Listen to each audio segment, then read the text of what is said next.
আপনারা যেখান থেকে দেশ রূপান্তরের সঙ্গে যুক্ত রয়েছেন সবাইকে স্বাগত জানাচ্ছি। আমরা আপনাদেরকে সরাসরি রাজধানীর স্কয়ার হাসপাতালের সামনের থেকে যুক্ত হয়ে দেখানোর চেষ্টা করছি। আমরা আপনাদেরকে যদি জানিয়ে রাখতে চাই, যেমনটি আমরা জানতে পেরেছি যে দেশের প্রবীণ রাজনীতিবিদ তোফায়েল আহমেদ আর নেই এবং ৬৯-এর গণ অভ্যুত্থানের মহান মুক্তিযুদ্ধের অন্যতম এই সংগঠক আজ সোমবার বিকেল ৩:৩০টার সময় চিকিৎসাধীন অবস্থায় রাজধানীর স্কয়ার হাসপাতালে শেষ নিঃশ্বাস ত্যাগ করেন এবং এই বিষয়ে তার পরিবারের একাধিক সূত্রে যেমনটি আমাদেরকে জানিয়েছেন, তিনি দীর্ঘদিন পর্যন্ত নানান জটিল রোগে ভুগছিলেন এবং চিকিৎসাধীন অবস্থায় আজ বিকাল ৩টার সময় রাজধানীর স্কয়ার হাসপাতালে তিনি শেষ নিঃশ্বাস ত্যাগ করেন। আমরা যেমনটি দেখেছিলাম, এখানে আসার পরে তার পরিবারের আত্মীয় স্বজন এখানে এসেছেন এবং তার এক নাতি এসেছেন। আমরা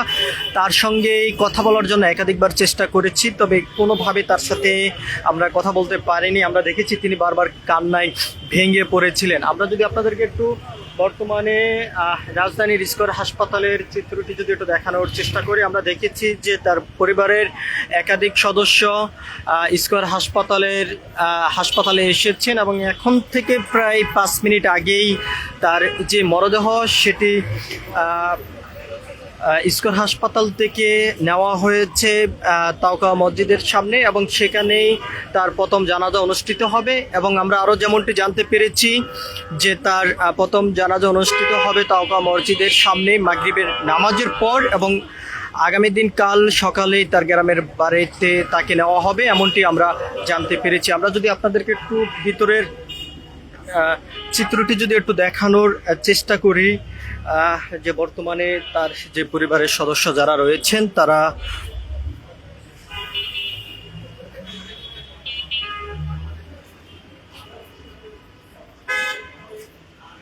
তারা এখানে এসেছেন এবং তার পরিবারের সদস্যদের সঙ্গে আমরা কথা বলেছি। তারা যেমনটি জানিয়েছেন, আগামী দিন কালকেই তাকে নেওয়া হবে তার গ্রামের বাড়িতে এবং সেখানেই পারিবারিক কবরস্থানে তাকে দাফন করা হবে, এমনটি কিন্তু জানানো হয়েছে। আমরা আপনাদেরকে একটু সরাসরি দেখানোর চেষ্টা করছি স্কয়ার হাসপাতালের সামনের থেকে সরাসরি যুক্ত হয়ে।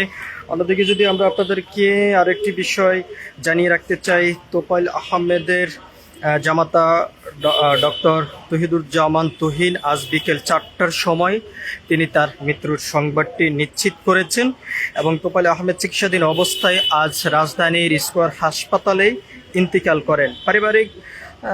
পরিবারের সদস্য এবং ঘনিষ্ঠরা জানান, দীর্ঘদিন বাকজনিত নানা জটিলতা ভুগছিলেন তোফায়েল আহমেদ। মৃত্যুকালে তিনি এক মেয়ে সহ অসংখ্য শুভাকাঙ্ক্ষী তিনি রেখে গিয়েছেন এবং হাসপাতালের কর্তৃপক্ষের এক প্রেস বিজ্ঞপ্তিতে যেমনটি জানানো হয়েছে, গত ২৪শে সেপ্টেম্বর তোফায়েল আহমেদ নিউমোনিয়া জনিত শ্বাসকষ্ট, হৃদরোগ ও শারীরিক দুর্বলতা নিয়ে হাসপাতালে ভর্তি হন এবং তারপরে কিন্তু তিনি চিকিৎসাধীন অবস্থায় আজ বিকাল ৪টার সময় শেষ নিঃশ্বাস ত্যাগ করেন।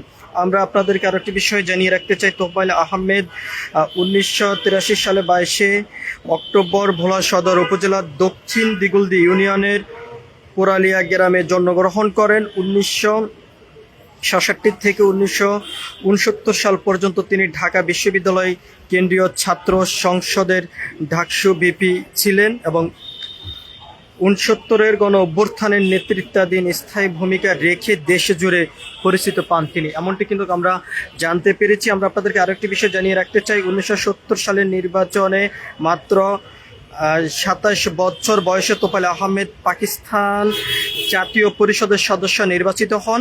তিনি ৯ বার সংসদ নির্বাচিত হন, একাধিকবার মন্ত্রীর দায়িত্ব পালন করেন, এমনটি আমরা জানতে পেরেছি। আমরা আপনাদেরকে একটু সরাসরি দেখানোর চেষ্টা করছি।